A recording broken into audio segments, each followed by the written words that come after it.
This pattern is a deerhead deceiver.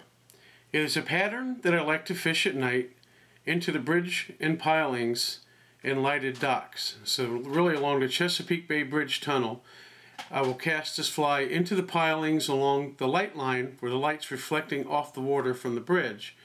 The rear half of the fly is made of bucktail and marabou. Some flash is added, in this case the mega mushy material, to add just a little bit of highlight to the fly. The front half is deer belly hair stacked or spun to the colors you want. So the first step that we're going to do is we're going to take some flat wax nylon. In this case I'm just going to use white, and I'm going to tie this fly in red and black. You can really use any color combination that you desire. So this fly is going to be red on the bottom, black on the top. So first thing I'm going to do is add my thread to the fly, and then up toward the front of the hook, just like you would a clouser, I will tie a dumbbell eye on.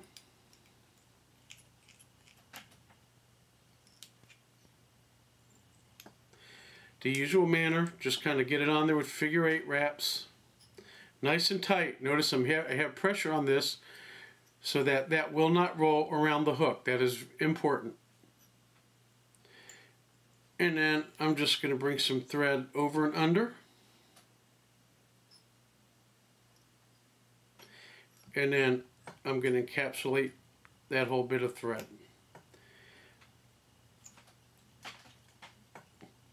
Then I bring my thread to the rear of the hook. Now for this step you can really use a lot of materials. I'm going to use bucktail and marabou to form the tail of the fly. So the first thing I'm going to do is take my red bucktail, and generally the key to this is just keeping this layered sparsely on the fly. We're not using a lot. And as you go forward, it's mainly a high tie in terms of the material being tied on top of the hook. It's going to ride with the hook point facing down like you see it in the vise. But what I'm going to do is take my bucktail, I'm getting the ends fairly even. In the first step, I'm really going to kind of layer around the hook. So I'm not really going to tie it flat on the top or flat on the bottom. I'm going to let it roll around the hook evenly, just as if I were tying like a Popovic's bucktail deceiver or something like that. The first step is just kind of letting that material wrap around the hook, trying not to get it to flare. So now what I'm going to do is cut off another piece of that bucktail, staying with red. I'm going to tie this on the top, and it's going to be just a little bit shorter than the piece I've already tied in. Not much. But again, the bucktail itself has a natural taper into it, and then you're building a little bit of taper into it as you go. You don't want it to look like a paintbrush on the back when you're done. So the idea is just to kind of keep that material layered nicely and tapered nicely as you build it up. Now after I get those first two steps on there, now I'll add my flash. And I don't like to use a whole lot of flash, and this is the only step that I'm going to add it. So I'm taking about, there's probably about 10 strands of the mega mushy material. And I'm going to tie it on, and I'm going to fold it back. And you can use colors here. You can use red. I'm not really too concerned because that's all going to get covered up anyway. But I just want to have a little bit of that inner flash, that sparkle to it as the light hits it. But I don't want it to be so gaudy that it scares the fish away. Trying to get it as evenly distributed as you can. Now I'm going to put one more piece of bucktail on here. And that's pretty full in the back, so I'm not really going to worry about putting a bottom piece on. If you want to, though, you can turn it over and you can add a piece here just to make it a little bit fuller, a little bit more broad looking fly. I'm not looking for a slender, sleek fly. I'm looking for something that has some bulk to it. width to it as a bunker would have.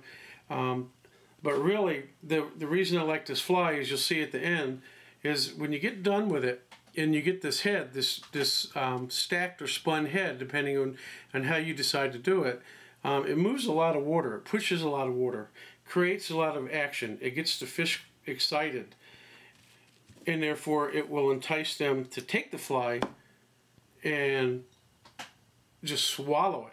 So now again, just to kind of add a little more bulk to the fly without adding a lot of weight to it, I'm going to take some marabou feathers, nice and soft. So my bucktail gives me a little bit of stiffness. The marabou is going to give me a lot of movement if the current's not really ripping through. And what it will do is give just a little more fullness of the fly. The bucktail will help prevent it from fouling around the hook, and then the marabou will have some just natural movement in the water, whether the current's moving or not. So you get a little bit of movement in all cases. So basically I tie it in by the tip, and I want marabou that's fairly long. I want it to be just a little bit shorter than the bucktail I have tied in there. And then I'm just going to basically wrap it, and as I go forward, I'm going to pull the material back, make another turn, and they're tight wraps. They're not open wraps like you might do a woolly bugger. These are tight wraps, right up to each other. And as I go, notice I'm stroking the fibers back and then wrapping in front. And then as I get close to the eye, I probably made about 4 wraps there. I didn't count them. But again, I'm just trying to add that fullness there without adding a lot of weight to it, a lot of bulk. And I'm going to trim it so that I have space between the marabou and the head of the hook. Okay, so if I turn it this way, you can see I have that space where just the thread is. And that's where I'm going to put my first layer of deer belly hair. The deer belly hair will be what forms the head. In this case, I'm going to stack it because I'm going to have a black on top, and then I'm going to have a red on the bottom. Now, what I want to do, just to give the top some uniformity in the back, is I'm going to take a piece of black bucktail, and I'm going to put a layer of black on the top of the fly. As you think about most bait fish, in fact, I think about all bait fish, they have a dark back and a light belly. So whether it has kind of an olivey back or silvery, you know, kind of look to it, or more the whitish belly, it's a light belly and a dark top. So that's what I'm kind of imitating. And this I'm going to keep almost as long as the first clump that I tied in. Again, I want this to cover kind of most of the back area, but I don't want it longer. So if anything, it's really just a hair shorter than the first clump, and I'll still get my taper. So what I'm going to do is tie that in, and I'm going to bind it down nice and tight.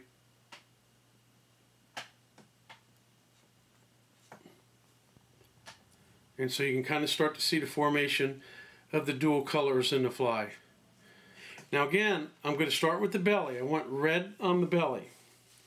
And like I said, I'm going to be stacking this hair. I'm not going to spin it. So I'm going to get this deer belly hair, because it's nice and stiff and really good for spinning. This stuff will give you a nice, good, fat head. So I'm going to take, as you can see, a pretty good bunch of it. You have a tapered section, and you have a butt section, thicker, more of a tapered, thinner. I want those thinner sections to face toward the rear. It's going to blend into the fly. It's going to give it a little bit of continuity from the head to the tail. And that's important. Just as if you were doing a muddler minnow, you want it to not be necessarily an abrupt change between each section of the fly. You want them to flow into one another, the head to the body. The butt, so they're pretty even. And as you notice, the flared section is evened up with the stacker. I'm going to lay it on the top, across the fly. I'm going to bring my thread around loosely 2 times. Okay, and then I'm going to start to pull down. And I'm going to help turn it with my thumb. And what I'm trying to do is get all that hair to line up on the bottom, around the fly of the hook.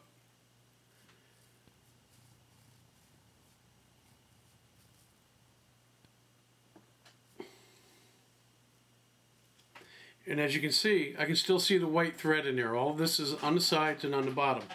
And it's a nice big chunk of hair down there. So now what I'm going to do, black deer belly hair. Okay, so this time, this is going on the top. And now I'm going to do a little bit different in that I don't want the hair to flare or spin around the side. What I want to do is keep it right there. So I'm going to make two loose wraps. And then pinching this tight, I'm going to pull down. So notice the hair in the front is flaring up. And usually if your thread's going to break, that's where it's going to break.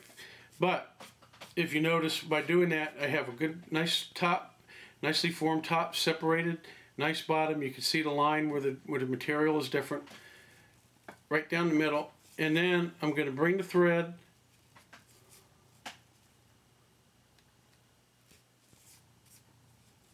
forward in front of the dumbbell eye, tie it down. Now, just to be safe, I'm going to do a couple whip finishes, because if my thread does break on the head, then I don't have to worry about the whole thing unraveling. I can just redo the front part of this. So now I'm going to do the same thing. I'm going to take red,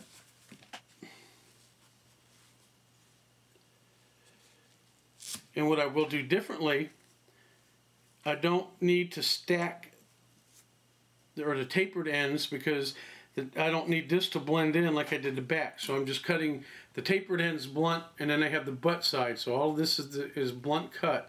And I'm going to lay this in the middle across that front part of the hook. And again, you notice I have about as much hair as I possibly think I can get on this fly. Okay, then I'm going to spin it, hold my hand, not really spin it, I'm not spinning it around, I'm stacking it, but I'm going to roll it around to the bottom of the hook.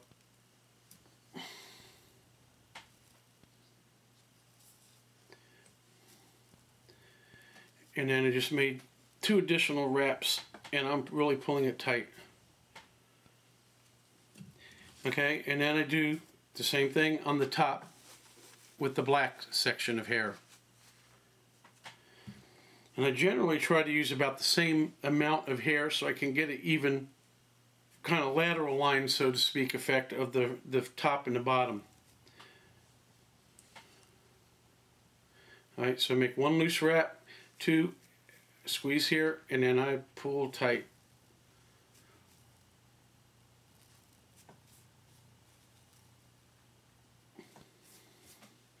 Okay, now what I do is I just pull that material back.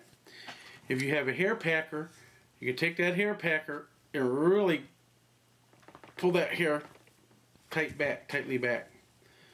Okay, and then I'm going to tie it off. Okay, then I do a whip finish.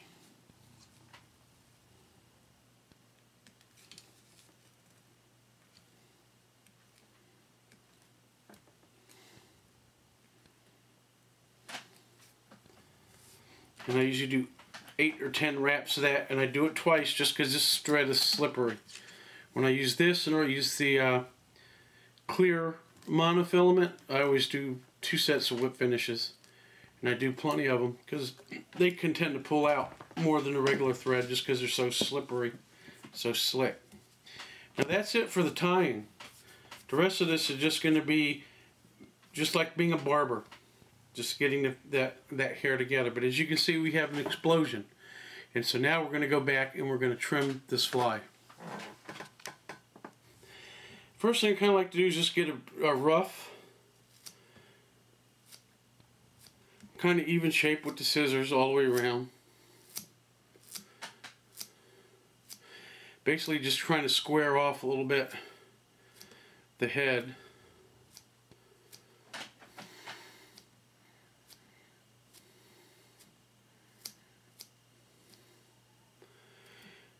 And I'll get the eyes. Remember, we put dumbbell eyes in there. You want to make sure you can see them.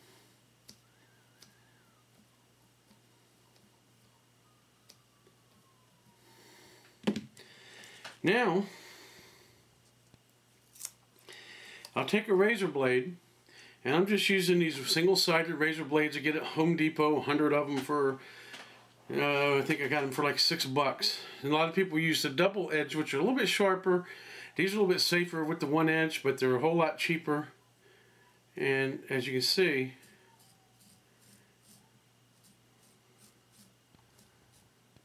they will cut through this hair just fine.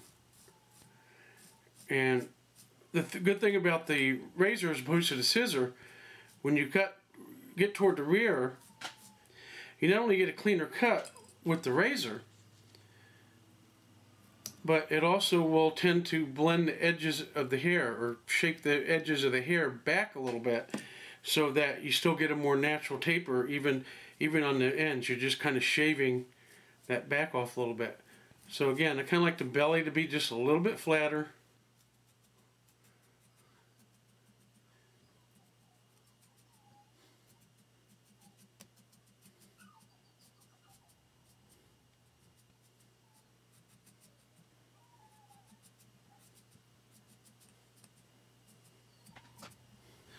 So you can see, kind of getting that shape of the head that I want.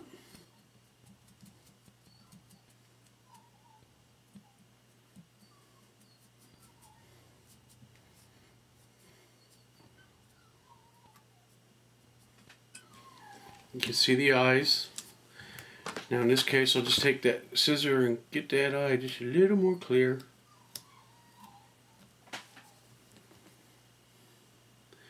And as you can see, get a nice little shape very easily.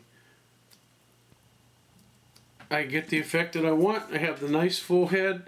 I have a big head here that pushes a lot of water. So that's the deer head deceiver.